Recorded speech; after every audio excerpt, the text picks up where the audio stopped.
ఇంకా నువ్వు అమరావతి రాజధానిని నాశనం చేద్దామని, లేదు మరలా నేను వస్తే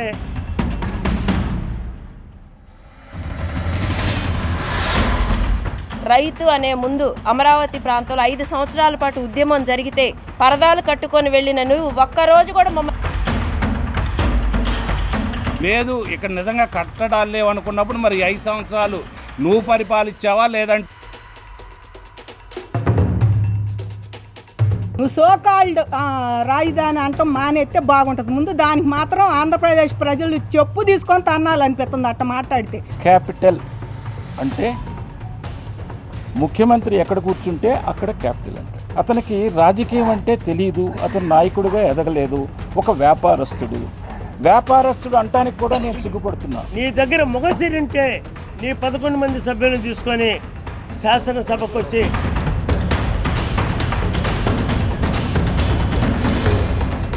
నువ్వేమో గిల్లటము, ఆయన వచ్చేమో జోలబాటమా రామకృష్ణ గారు. ఇప్పుడు హైలైట్ చేయండి.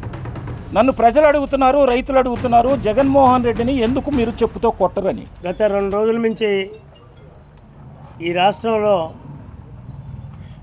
ఈ రాష్ట్ర విభజన తర్వాత జరుగుతున్నటువంటి అమరావతి నిర్మాణాన్ని గురించి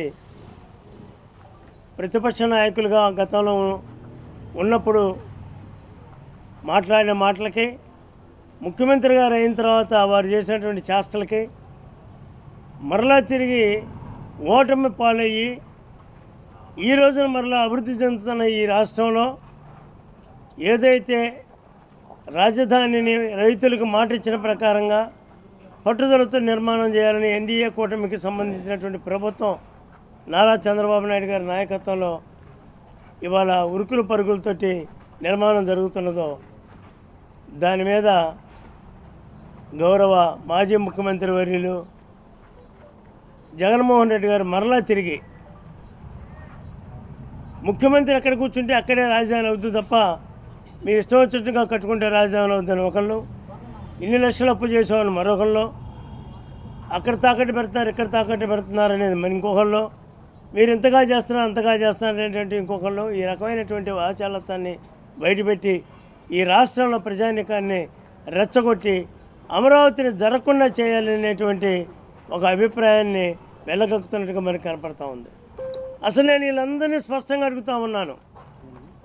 మొట్టమొదట 2014లో రాజధానిని ఫలానా చోట అనేటువంటి అనౌన్స్మెంట్ చేసిన తర్వాత అసెంబ్లీలో రాజధాని తీర్మానం పెట్టినప్పుడు, శాసనమండలిలో రాజధాని తీర్మానం పెట్టినప్పుడు ప్రతిపక్ష నాయకులుగా ఉన్నటువంటి గౌరవనీయ జగన్మోహన్ రెడ్డి గారు 30,000 ఎకరాలే చాలదు, ఇంకా కొంత ప్రభుత్వ భూములు కానీ ఇతర భూములు కానీ ఏదైనా ఉంటే తీసుకోండి, మనకి మీరు ఆశించిన ప్రకారంగా మంచి ఈ రాష్ట్రంలో ఈ దేశంలో ఎక్కడా లేనటువంటి రాజధాని నిర్మాణం చేయండి అని చట్టసభలో మాట్లాడినటువంటి వ్యక్తి ఈ రోజున ఈ రకమైన మాటలు మాట్లాడచ్చా? ఆ తదుపరి వారి క్యాబినెట్లో ఉన్నటువంటి బొత్స సత్యనారాయణ గారు అనేటువంటి ఒక సీనియర్ మంత్రి, అలాగే స్పీకర్ స్థానంలో ఉన్న గౌరవమైనటువంటి వ్యక్తి వారు అధికారంలో ఉన్నప్పుడు ఒకరు శ్మశానం అని ఒకరు అడివని ఈ రకమైనటువంటి మాటలు మాట్లాడారే.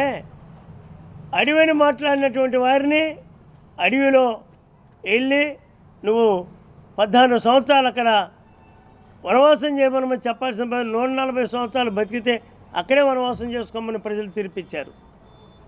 శ్మశానం అన్నటువంటి ఆయన్ని డిపాజిట్లకు అల్లంతగా ఓడించారు. ఈ జగన్మోహన్ రెడ్డి గారు ఏదైతే మాట్లాడాడో ఆ మాటకు కట్టుబడకుండా తిరిగి మరలా ఆయన వచ్చాక 3 రాజధానులు అనేది ప్రకటించిన తర్వాత ఆయనకు 11 సీట్లతో పరిమితి చేశారు. అందువల్ల నేను అడిగేది ఒకే ఒక ప్రశ్న, చట్టసభలో ఒక ప్రతిపక్ష నాయకుడిగా నువ్వు ఉన్నటువంటి వాడివి, నువ్వు మాట్లాడినటువంటి చట్టపరంగా చట్టం మీద రాజ్యాంగం మీద ప్రమాణ స్వీకారం చేసి ఒక శాసనసభ సభ్యుడిగానో ఒక శాసనమండలి సభ్యుడిగానో ఈ రాష్ట్ర అభివృద్ధి కోసం అని చెప్పేసి రాజధానికి సపోర్ట్ ఇచ్చిన నీవు ఆ రాజ్యాంగంలో మాట్లాడినటువంటి మాటలకి విభిన్నంగా నువ్వు ముఖ్యమంత్రి వచ్చిన తర్వాత మాట్లాడితే అది చట్టరీత్యాగా తప్పు అయినటువంటి చర్య కాదా? అసలు మీరు పనికొస్తారా? దీని మీద అసలు హైకోర్టులు కానీ సుప్రీంకోర్టులు కానీ ఎందుకని రాజ్యాంగపరంగా మళ్ళీ అదే రాజ్యాంగపరంగా రాజ్యాన్ని అపాల్సి చేస్తూ మాట్లాడినటువంటి దానికి చేసిన చేతలకు తేడా వచ్చినప్పుడు వారి మీద యాక్షన్ ఎందుకు తీసుకోకూడదు అనేది నేను అడుగుతా ఉన్నాను. రైట్, మాట్లాడావు, రైతాంగంతో ఉద్యమం చేసాం, అన్ని రాజకీయ పార్టీలు మాకు సపోర్ట్ చేసినాయి, అన్ని సాంఘిక కార్యక్రమాలు చేసేటువంటి సంస్థలు చేసినాయి, ప్రజలు చేశారు, సపోర్ట్ ఇచ్చారు. మళ్ళీ రాష్ట్రాన్ని సాధించుకున్నాం. ఈ రాష్ట్రంలో తిరిగి కూటమి ప్రభుత్వం ఏర్పడటానికి ఒక దోహదకారైనటువంటిది అమరావతి ఉద్యమం. అయినప్పటికీ కూడా దాని రుచి చూసి 11 సీట్లు ఇస్తే అమరావతిలో తప్పులు ప్రోత్సహించవలసింది పోయి ఇంకా నువ్వు అమరావతి రాజధానిని నాశనం చేద్దామని, లేదు మరలా నేను వస్తే అమరావతి రాజధాని ఉండదని, నువ్వు ఎన్ని కోట్లు పెట్టి కట్టినా కూడా, ఏ తీరిగా కట్టినా కూడా దానిని ఉండనీనని ప్రజలను భయభ్రాంతులు చేసుకోవడానికి నువ్వు మాట్లాడితే, ప్రజలను రెచ్చగొడటానికి మాట్లాడితే ఇక్కడ ఎవరు దడిచేవారు లేరు. మేమంతా కూడా ఉద్యమంలో డక్కల ముక్కలు తిన్నటువంటి పరిస్థితి ఉన్నది.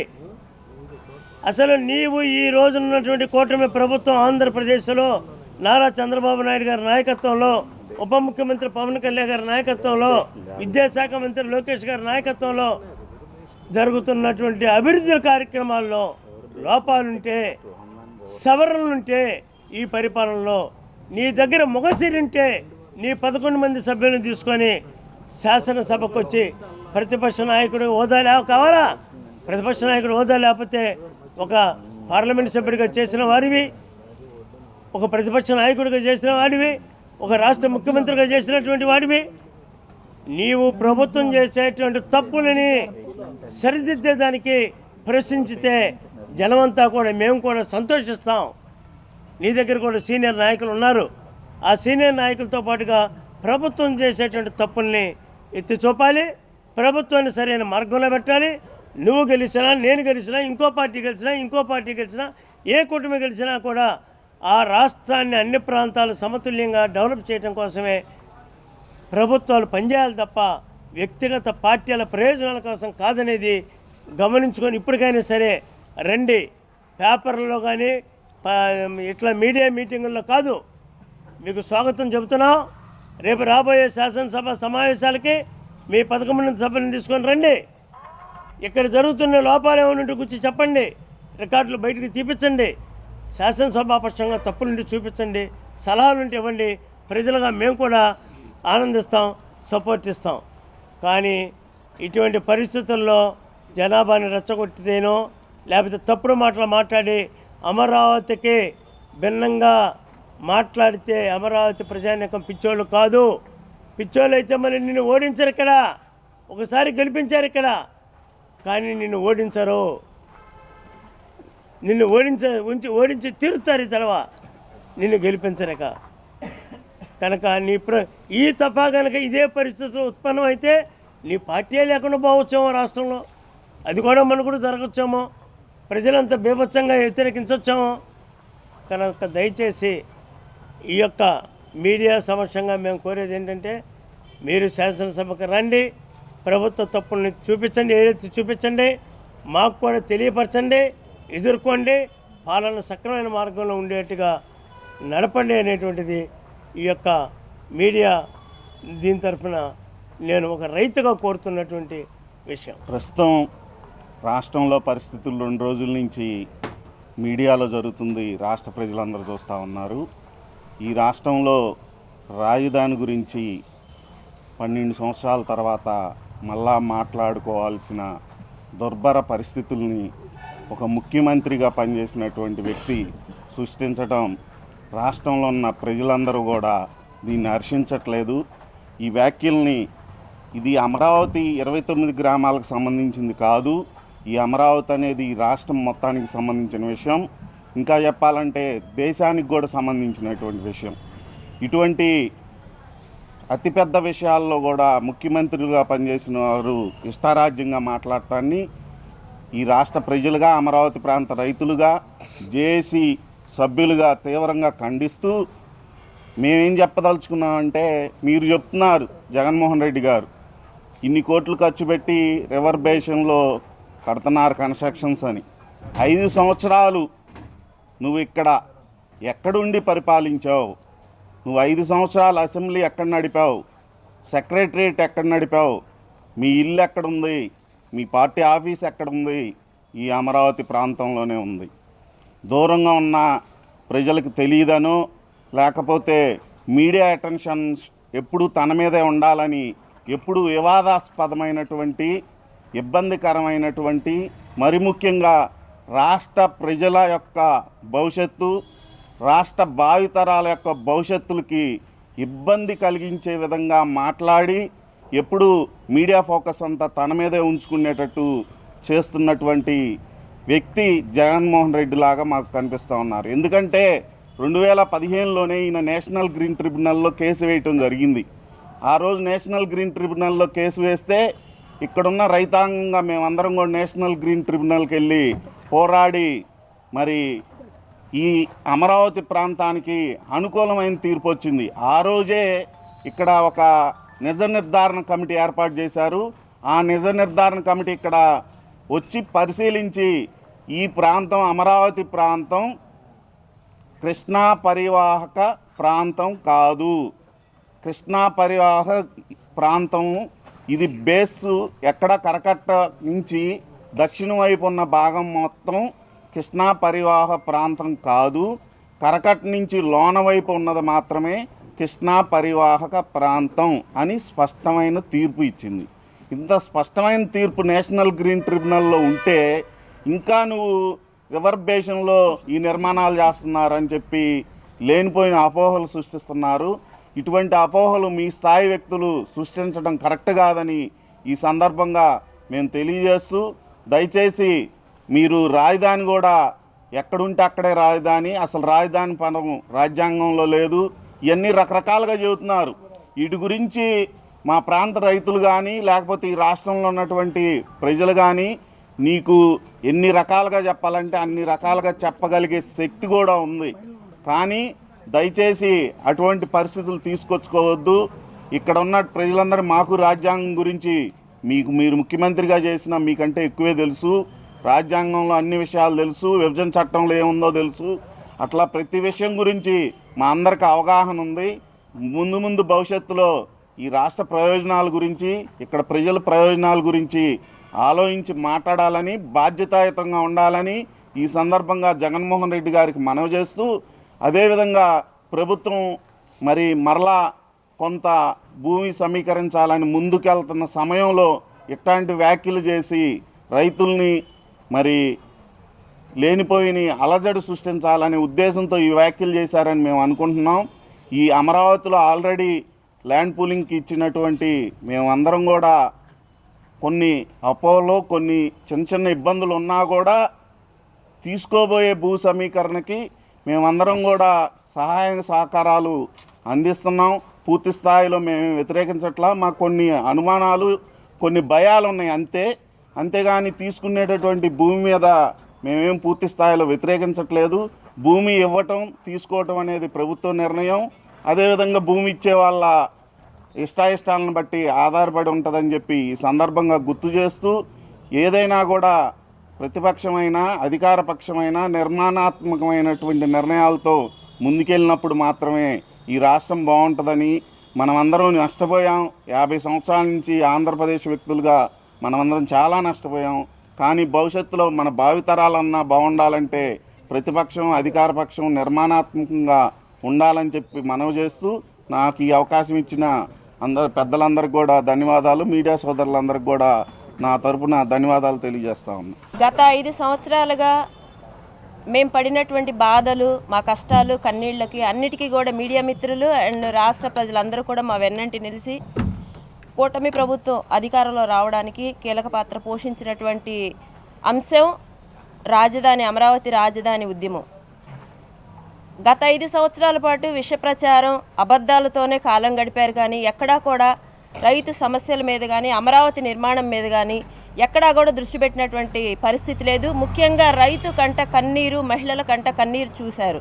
కానీ ఆ రోజు ఏ రోజు కూడా రైతు అనే మాట కానీ అమరావతి అనే మాట కానీ ఎక్కడా కూడా రాలేదు. ఇప్పుడు కూడా జగన్మోహన్ రెడ్డి మొన్న పెట్టినటువంటి ప్రెస్ మీట్ గురించి నేను మాట్లాడుతున్నాను. ఇప్పుడు కూడా ఏం చెప్తున్నారంటే ఆయన మాట్లాడే మాట ఒకదానికి సంబంధం లేకుండా మాట్లాడుతున్నారు.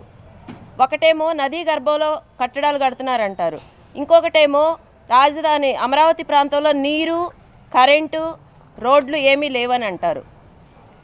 ఒకటి ముంపు ప్రాంతం అని చెప్పి గతంలో వాళ్ళు అపోహలు అవాస్తవాలని ప్రచారం చేసి అమరావతి మీద విషం చిమ్మాలని చూశారు.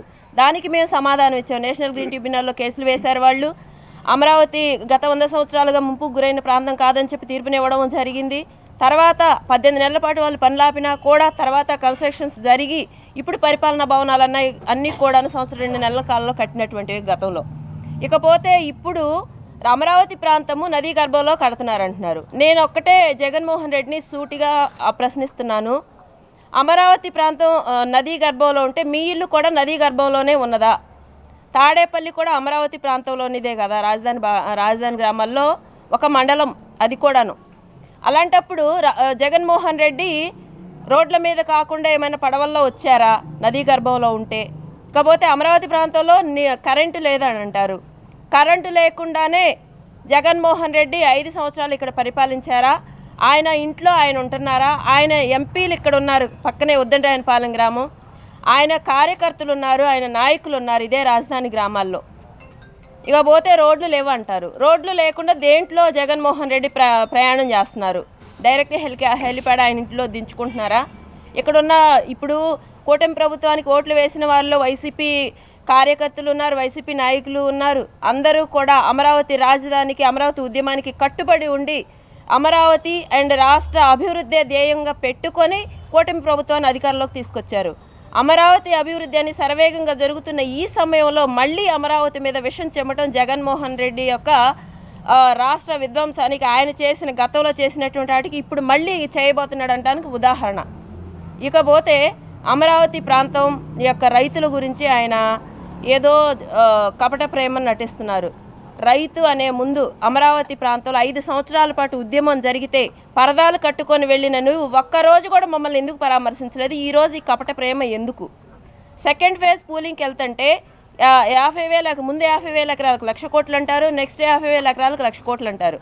అసలు ఎన్ని వేల ఎకరాలు తీసుకుంటున్నారో కూడా అవగాహన లేకుండా జగన్మోహన్ రెడ్డి మాట్లాడడం అనేది ఆయన యొక్క అజ్ఞానానికి, అవివేకానికి, అవగాహన లోపానికి నిదర్శనం. ఇంకా చెప్పాలంటే అమరావతి మహిళ పెట్టిన కన్నీరు మీ రాజకీయం యొక్క సన్యాసానికి దారితీసింది అంటంలో ఏమాత్రం సందేహం లేదు. 11 సీట్లకు పరిమితమైనా కూడా ఇప్పుడు మళ్ళీ అమరావతి మీద విషం చిమ్ముతూ ఇదే అవాస్తవాల్ని ప్రజల్లోకి తీసుకెళ్లాలని చూడటం నిజంగా 5 సంవత్సరాల పాటు ఈ రాష్ట్రాన్ని పరిపాలించినందుకు మేము సిగ్గుపడుతున్నాం. ఇప్పుడు చూసుకుంటే సెకండ్ ఫేజ్ ల్యాండ్ పూలింగ్కి ఎవరు రైతులు వ్యతిరేకంగా లేరు. అందరూ సంతోషంగానే ఇప్పుడు తీసుకునేటువంటి సెకండ్ ఫేజ్ పూలింగ్లో వడ్లమాను కానివ్వండి, ఎండ్రాయి కానీ, అది అమరావతి మండలం, అక్కడ కూడా అందరూ సంతోషంగానే హర్షాతిరేకాల మధ్యనే పొలాలు ఇవ్వడం జరిగింది. వాళ్ళు పెట్టిన 3 డిమాండ్స్ ఏవైతే ఉన్నాయో అవి సముచితమైనవి. అవి ప్రభుత్వం కూడా వాటిని స్వాగతించింది. కాబట్టి ఇక్కడ జగన్మోహన్ రెడ్డి బాధపడాల్సిన అవసరం లేదు, భయపడాల్సిన అవసరం లేదు. అమరావతి గురించి ఆవాకులు చవాకులు పేలాల్సిన అవసరం కూడా లేదు. ఎందుకంటే రైతు తలుచుకుంటే ఏం చేయగలరో చేసి చూయించారు. జూన్ 4న తీర్పు వచ్చింది 2024.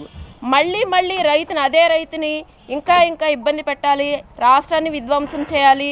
రాజధాని నిర్మాణాలు ఆల్రెడీ జరిగిపోయినాయి. ఇప్పుడు రాజధాని విస్తరిస్తుంది. ఆ విస్తరించి ఒక మహాద్భుతమైన నగరాన్ని మేము చూడాలనుకునే 1631 రోజు మీరు ఎన్ని కష్టాలు పెట్టినా, ఇబ్బందులు పెట్టినా కూడా వెనకడుగు వేయకుండా మేము ఉద్యమాన్ని కొనసాగించడానికి ముఖ్య కారణం రాష్ట్ర ప్రయోజనాలు. కాబట్టి అలాంటి ప్రయోజనాలకు విఘాతం కలిగించే ఏ చర్యను కూడా అమరావతి ప్రాంత రైతులు, మహిళలు ఒప్పుకోరు. దానికి సరైన సమాధానం ధీటుగా స్పందిస్తాము.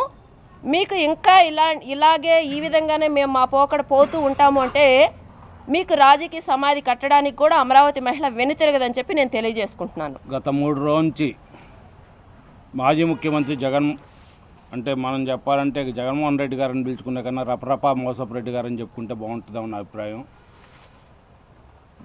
ఆయన చెబుతుంది మరి 5 సంవత్సరాలు నదీ తీరాన నీళ్ళు ఉంటాయా ఉండవా అనేది మరి అతనికి చదువుకున్నాడా, చదువుకోలేదా, లేదంటే అతనికి విద్య నేర్పిన పాఠశాలలో మనం అడగాల. అంటే నదీ తీరాన నీళ్ళు ఉండవు, నదీ తీరాన ఇసుక మాత్రమే ఉంటుంది, లేదంటే ఎడారి ఉంటుందని చెప్పి అతను చదువుకున్నట్టున్నాడు. ఏ స్కూల్లో చదువుకున్నాడు, ఆ స్కూల్ వాళ్ళని ఇవే నేర్పించి ఆయన అడగాల. ఒక రకంగా చెప్పాలంటే ఆయనకి నాకు బటన్ ఒకటే నేను పరిపాలన అనుకున్నాను, నాకు పరిపాలన సాగిస్తాం చేత కాదు. ఇప్పుడు ఈ 1.5 సంవత్సరం నాకు చక్కగా బాగుంది, చక్కగా బెంగళూరు ప్యాలెస్లో కూర్చుంటున్నాను. అప్పుడప్పుడు మా వాళ్ళు ఎప్పుడైనా పిలిచినప్పుడు రావటం, లేదంటే హైదరాబాద్లో లోటస్ పాండ్లో కూర్చొని ఈ తాడేపల్లికి వచ్చి నాకెందుకు, మీరు అధికారంలోకి రాద్దామని కూడా మీకు ఆలోచన లేదట్టుంది. ఎప్పుడన్నా అధికార పార్టీ వాళ్ళు చేసేవి ఏదన్నా తప్పులుంటే విమర్శించవచ్చు, లేదు నువ్వు అసలు పూర్తిగా ఎంతసేపటికి నిలువెత్తున నీ శరీరం అంతా విషం కప్పుకొని నువ్వు చెబుతూ ఉంటావు. మళ్ళీ 2 రోజులకి నీ తాబేదారులాగా సకల శాఖ మంత్రి సజ్జల రామకృష్ణారెడ్డి గారు వచ్చి నేను అమరావతిని సాగుతీస్తానంటారు. మరి అసలు మీ పార్టీలో వాళ్ళే 2 అంటే గతం 5 సంవత్సరాలు కూడా పరిపాలన సాగించింది జగన్మోహన్ రెడ్డి గారు, సజ్జల రామకృష్ణారెడ్డి గారు ప్రజలకు తెలియదు. ఎందుకంటే ఏ శాఖకైనా సంబంధించి వచ్చి సజ్జల రామకృష్ణారెడ్డి గారు వచ్చి సమాధానం చెప్పేవాళ్ళు. మరి ఇప్పుడు జగన్మోహన్ రెడ్డి గారు చెప్పగానే అది కాదు, ఆయన చెప్పింది తప్పు ఇది అంటే ఇక్కడ అసలు పరిపాలన మీద నీకు అవగాహన లేదని మీ సకల శాఖ మంత్రి గారే సెలవిచ్చినట్టుంది. లేదు నువ్వు కాదు పరిపాలన సాగించింది, ఇంకొకళ్ళు షాడో వాళ్ళు ఉన్నారు, వాళ్ళు పంపిస్తే సకల శాఖ మంత్రి గారు వచ్చి సమాధానం చెప్పారా, అది కూడా మరి ప్రజలందరికీ అర్థం, మాకు కూడా అర్థం కాని విషయం. మొట్టమొదట నువ్వు అసలు అమరావతిని ఎందుకు వద్దనుకుంటున్నావు చెప్పు. లేదు ఇక్కడ నిజంగా కట్టడాలు లేవనుకున్నప్పుడు మరి 5 సంవత్సరాలు నువ్వు పరిపాలించావా, లేదంటే నీ ఆత్మ పరిపాలించిందా? నువ్వేమన్నా శ్మశానంలో ఉంటే నీ ఆత్మ వచ్చింది. ఎందుకంటే గతంలో నువ్వు చెప్పావు మా నాన్నగారితో రాత్రి పూట నేను మాట్లాడతాను, ఆయన ఆత్మలతో మాట్లాడతానని. అంటే గత 5 సంవత్సరాలు కూడా నువ్వు కాదు పరిపాలించింది, నీ ఆత్మ పరిపాలించిందా? కాబట్టి అసలు మొట్టమొదట నువ్వు పరిపాలన మీద అవగాహన తెచ్చుకో. కనీసం వచ్చే 29 తర్వాత 34లో కన్నా రావడానికి ప్రయత్నించు. అంతేగాని అసలు రాజకీయ పార్టీలు అంటే ఉండేది అధికారంలోకి రావడానికి ప్రయత్నిస్తానికే. నువ్వు అధికారం ఇద్దామన్నా కానీ నాకు వద్దు, ఇప్పుడు ఉండే పార్టీని అయితేనే చేయగలదు రాజధాని, ఒక రకంగా నువ్వే చెబుతున్నట్టుంది. కాబట్టి ప్రజలందరూ కూడా దీని మీద ఎటువంటి అపోహలు లేవు. అమరావతి మీద కేవలం ఇందాక మన వాళ్ళు చెబుతున్నారు రెండో పూలింగ్ దాని మీద కూడా ఏంటంటే మొదటి విడత పూలింగ్ అభివృద్ధి చేశాక అది వెళ్తే బాగుండేదని కొంతమంది అన్నారు. దాని గురించి నారా చంద్రబాబు నాయుడు గారు కూడా గతంలో మామూలుగా జేఏసీ వాళ్ళని కానీ రైతులను అందరూ పిలిచి ఆయన వివరించడం జరిగింది. దాని తర్వాత ఇక్కడ మొట్టమొదట అభివృద్ధి చేస్తాము, మీకు ఎటువంటి అపోహలు అక్కర్లేదని కూడా ఆయన చెప్పడం జరిగింది. రెండో విడత దాంట్లో అక్కడ రైతులు అది వాళ్ళ ఇష్టం, మేము ఇవ్వండి అని మేము చెప్పలేం, ఇవ్వద్దని కూడా చెప్పడానికే ఉండదు. కానీ కొన్ని రావాలంటే ఇక్కడ ఉన్న ప్రాంతంలో భూమి సరిపోవటం లేదు, కొన్ని పరిశ్రమలు వాటికి భూమి ఇవ్వాల్సి వస్తుంది. కాబట్టి అది ఇవ్వటం కోసం రెండో విడత పూలింగ్కి వెళ్తున్నామని వాళ్ళు చెప్పడం జరిగింది. దాని మీద అక్కడ గ్రామ పరిస్థితులను బట్టి అక్కడ గ్రామం వాళ్ళు నిర్ణయించుకుంటారు తప్పితే దాని మీద మేమేం చెప్పడానికి లేదు. మొట్టమొదట జగన్మోహన్ రెడ్డి గారు నీ మైండ్ సెట్ ఎట్లా ఉందో, లేదు ఒక సైకాలజిస్ట్కి చూపించుకుంటావో, మానసిక వ్యాధి చూపించుకుంటావో, లేదంటే లండన్ మందులు సరిపోవట్లేదా, లేదంటే ఎరగడ్డ, అదంతా మొట్టమొదట నీవు కరెక్ట్గా రా. ఒక ప్రతిపక్ష మాజీ ముఖ్యమంత్రి నువ్వేదో అల్లాటప్ప కళ్ళం రాసేది చెప్పలేదు అంటే కళ్ళం నేనేదో చెబితే ఏదైనా చెప్పవచ్చు, మేము చెప్పిన దానికి ఒక ఇది ఉండదు. కానీ నువ్వు ఒక మాజీ ముఖ్యమంత్రి చెప్పే సరిగ్గా చెప్పు, నువ్వు ఏం చేస్తున్నావు అనేది. మీ వైకాపా వాళ్ళు అసెస్లేదు. నేను వైకాపా వాళ్ళు మొన్న నెక్స్ట్ మాది వచ్చిందని మీ ముఖ్యమంత్రి గారు ఎట్లా అన్నారా అంటే మీ పరిపాలనగానే అయితే మా వాళ్ళు మళ్ళీ వచ్చినట్టేలని వాళ్ళే చెప్పేస్తున్నారు. అంటే వాళ్ళకు కూడా నమ్మకం పోగొట్టుకుంటున్నావు. మీ వాళ్ళు కూడా తిరగటం అనవసరం అనే దశకు తెచ్చుకుంటున్నావు. కనీసం మీ వాళ్ళు పోటీలో నుంచొని పోటీ ఇద్దాం అనుకుంటే వాళ్ళు కొంతమంది చేరదామనో, లేదంటే మళ్ళీ 3 సంవత్సరాలన్నా తిరుగుదాం అనుకుంటున్నారు. మొదటి 2 సంవత్సరాలు వదిలేసాము, ఇంకా 3 సంవత్సరాలు ఎన్నికలు వస్తాయి కదా, వాళ్ళకు కూడా అసంతృప్తి ఉండి నీ మాటల వల్ల మనం అనవసరం ఇక తిరగటం కూడా మన పనులు మనం చేసుకుంటే బెటర్ అనుకుంటున్నారు. కాబట్టి నీ మైండ్ సెట్ మార్చుకొని ఏది మంచిది రాష్ట్రానికి అనేది చూడు. ఎందుకంటే ఎప్పుడైనా ప్రతిపక్షాలు కూడా ఉండాలా, సద్విమర్శలు ఉంటే స్వీకరిస్తానికి ప్రభుత్వాలు సిద్ధంగా ఉంటాయి. గతంలో వామపక్షాలు ఉండే పుచ్చలపల్లి సుందరరామయ్య గారు లాంటి వాళ్ళు ఇచ్చిన సూచనలు అన్నీ అప్పటి ఉన్న అధికార పార్టీ వాళ్ళు పరిగణనలోకి తీసుకొని ఏమన్నా పనికొచ్చే ఉంటే వాళ్ళు తప్పు చేసిందైతే తప్పుని సరిదిద్దుకునేవాళ్ళు. ఆ విధంగా నువ్వు చెప్పుగానే నువ్వు అన్ని పనికిరాని మాటలు చెప్పడంలో ఉపయోగం లేదని చెప్పి తెలియజేసుకుంటూ ఈ అవకాశం ఇచ్చే పెద్దలకు ధన్యవాదాలు తెలియజేసుకుంటూ సెలవు తీసుకుంటాం. దాకే అందరూ చెప్పేశారు జగన్మోహన్ రెడ్డి గారి మీద. జగన్మోహన్ రెడ్డి గారికి ఇంకా మెచ్యూరిటీ రాలేదండి. ఇన్ని సంవత్సరాలు పరిపాలించాడు, 5 ఏళ్ళు ఎంపీగా ఉన్నాడు, రాజశేఖర రెడ్డి కొడుకుగానే ఉన్నాడు. కానీ ఆయన మాజీ ముఖ్యమంత్రిగా ఇంకా మెచ్యూరిటీ రాలేదని అయితే ఖచ్చితంగా చెబుతున్నాం. మొన్నటిదాకా అమరావతి అంటానికి కూడా ఆయన ఇప్పుడు ఇష్టపడకపోతే నువ్వు ఇంకా ఆంధ్రప్రదేశ్లో ఎందుకు? నీ ఆస్తులు నీ అన్ని పక్క రాష్ట్రాలు ఎక్కడ ఉన్నాయి అక్కడ పోయి హాయిగా పడుకోవచ్చు, లేకపోతే డెవలప్ చేసుకోవచ్చు. ఆ రకంగా నువ్వు వెళ్ళొచ్చు. ఇంకా నాకు 40% ఓట్లు ఉండయి, ఈసారి ఇంకో 20% వస్తాయి, నేను బీట్ చేసి నేను మళ్ళీ ముఖ్యమంత్రిని అవుతానని కళ్ళగా అంటున్నాడు. ఇప్పటికైనా అలాంటివి మానేసి నువ్వు సోకాల్డ్ రాజధాని అంటాం మానేస్తే బాగుంటుంది. ముందు దానికి మాత్రం ఆంధ్రప్రదేశ్ ప్రజలు చెప్పు తీసుకొని తన్నాలనిపిస్తుంది అట్ట మాట్లాడితే. అమరావతి అంటానికి కూడా నువ్వు ఇష్టపడవా? ఎన్నాళ్ళు ఎక్కడుండి చేసావు నువ్వు పరిపాలన? ఇప్పటికైనా సరే అలాంటి మాటలు మానుకోవాలి. ఈసారి ఇట్లాంటివి ఎప్పుడన్నా పెడతా ఉండయ్య ప్రెస్ మీట్లు పెడితే బాబు గారు వచ్చారని ఆరాంగా పడుకునేవాళ్ళు, ఇంట్లో మళ్ళీ వత్తదిలేం పడుకునే వాళ్ళు కూడా లేచి నిన్ను ఓడించడానికి గతంలో ఎంతవరకు అయితే చేశారో అంతకు మించి ఇంకా రాష్ట్రంలో క్యాంపెయిన్ రూపంలో కానీ ఇంకా తిరిగి నిన్ను ఓడించడానికి కృషి చేస్తారు.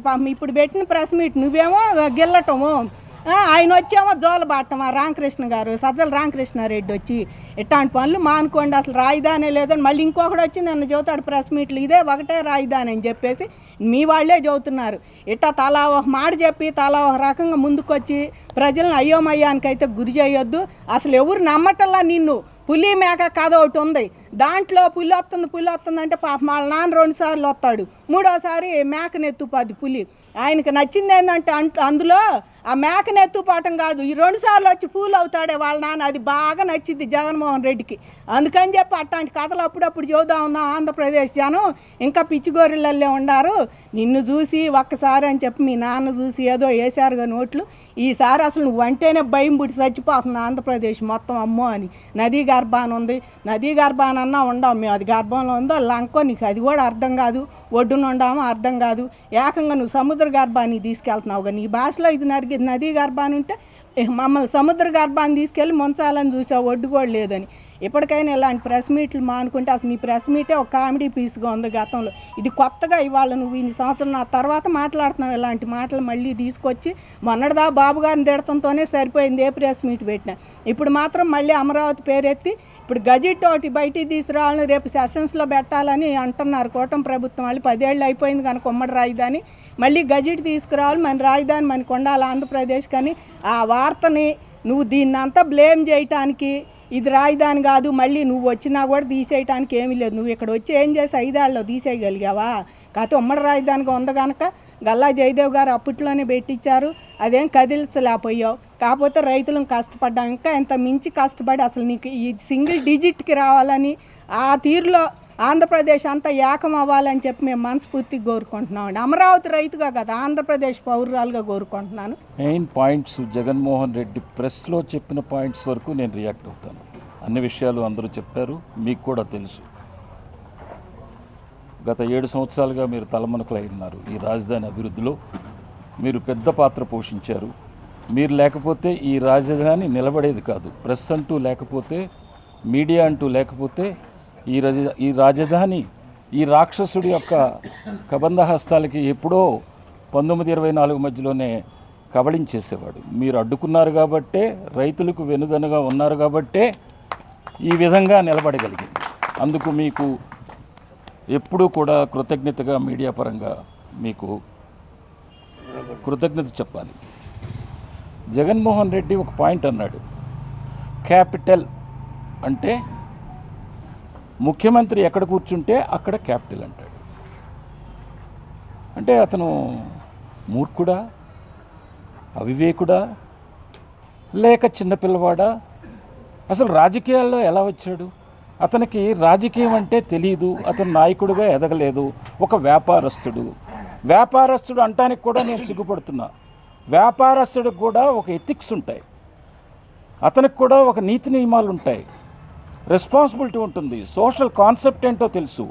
ఇతను తండ్రి చాటు ముఖ్యమంత్రిగా అధికారం అడ్డుపెట్టుకొని సంపాదించిన ఉచితంగా సునాయాసంగా వచ్చిన సంపదతో ప్రజలను మభ్యపెట్టి తండ్రిని అడ్డం పెట్టుకొని ఆ రోజున మాయ మాటలు చెప్పి 19లో నువ్వు అధికారంలోకి వచ్చావు. ప్రజలు మోసపోయారు, ఇబ్బంది పడ్డారు. నేను ఇదే మందడంలో బీజేపీ స్పోక్స్ పర్సన్ ఉన్నప్పుడు ఈ జగన్మోహన్ రెడ్డికి భూములు ఇచ్చి ఇతను ముఖ్యమంత్రిగా ఎన్నుకున్నందుకు మన చెప్పుతో మనం కొట్టుకోవాలి అని చెప్పేసి నేనంటే, ఆ రోజున నన్ను నువ్వు ఒకళ్ళిద్దరిని బీజేపీలో నీ సహచరులను పెట్టుకొని నన్ను సస్పెండ్ చేసావు. మీ పేపర్లందరూ అది హైలైట్ చేసినాయి. ఇప్పుడు హైలైట్ చేయండి. నన్ను ప్రజలు అడుగుతున్నారు, రైతులు అడుగుతున్నారు, జగన్మోహన్ రెడ్డిని ఎందుకు మీరు చెప్పుతో కొట్టరని. నేనేమన్నానంటే నేను అంత కుసంస్కారిని కాదు, ఆల్రెడీ ఓటు అనే హక్కుతో కొట్టేశారు, ఇక అతనికి మళ్ళీ ఓటు అనేది ఇవ్వరు అని చెప్తున్నాను. అతను ఇంకొకటి అన్నాడు, నదీ పరివాహకం. అసలు నీకు డెఫినేషన్ తెలుసా జగన్మోహన్ రెడ్డి? నదీ పరివాహకం అంటే నీకు డెఫినేషన్ తెలుసా? ప్రపంచంలో దేశంలో ఎన్నో రాజధానులు సముద్ర గర్భాన నదీ పరివాహక ప్రాంతంలో ఉన్నాయి. దానికి ఒక పరిమితికి లోబడి కొంత దూరం పాటు ఎన్జిటీలో కొన్ని నియమావళి రూల్స్ ఉన్నాయి. మరి నువ్వు వైజాగ్ తీసుకెళ్ళవలసిన వ్యక్తివి, అది సముద్ర గర్భంలో లేదా? నీకు బుద్ధి లేదా? నువ్వు చదువుకున్నావా? నువ్వు ఒక మనిషిగా ఉన్నావా, మృగంగా ఉన్నావా? నేను ఈ రోజున అడుగుతున్నాను నిన్ను.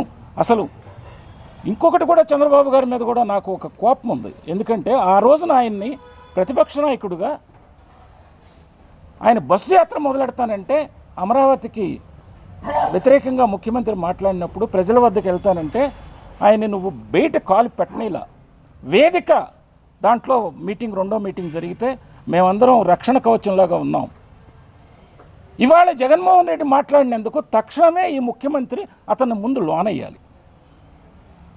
నేను పార్టీ పరంగా ఉండి కూడా నేను డిమాండ్ చేస్తున్నాను.